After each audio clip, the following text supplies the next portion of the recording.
किसी को गर्मी से दस्त हो रहे हैं तो ऐसी कंडीशन में पेशेंट को एरिस्टोजिल एफ नाम का एक टेबलेट आती है जो कि दिन में 3 बार दी जानी चाहिए। साथ ही रेडोल टेबलेट आती है जो कि एक टेबलेट दिन में 3 बार दी जानी चाहिए। प्लस इलेक्ट्रॉल को गर्म पानी में मिला करके प्लस उसे ठंडा होने दें और शेक करके पीना चाहिए पेशेंट को। इसके साथ ही पान डी एक टेबलेट आती है जो कि सुबह शाम दी जानी चाहिए। ठीक है।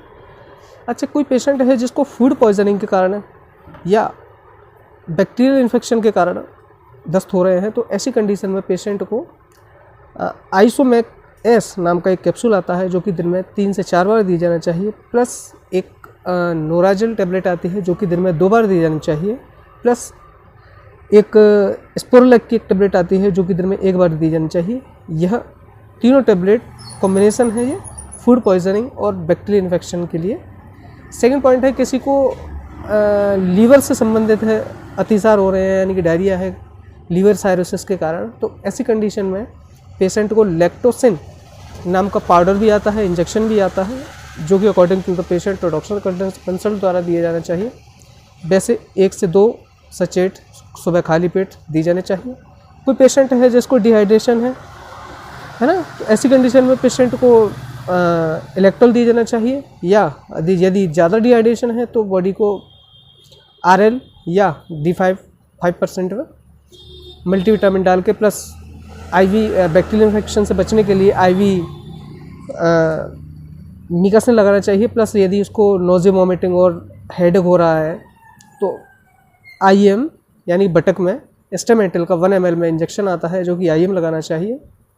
ठीक है।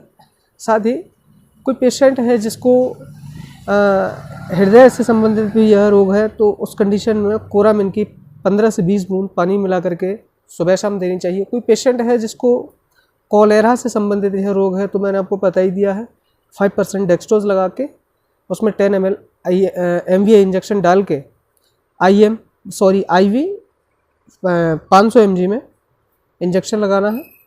According to the patient consult के पेशेंट कंडीशन द्वारा ही लगाया जाना चाहिए। साथ ही यदि नोज़िया वॉमिटिंग फीलिंग हो रही है तो पेशेंट को हेडेक भी हो रहा है तो IM इंजेक्शन लगा सकते हो एस्टामेंटल का। ठीक है।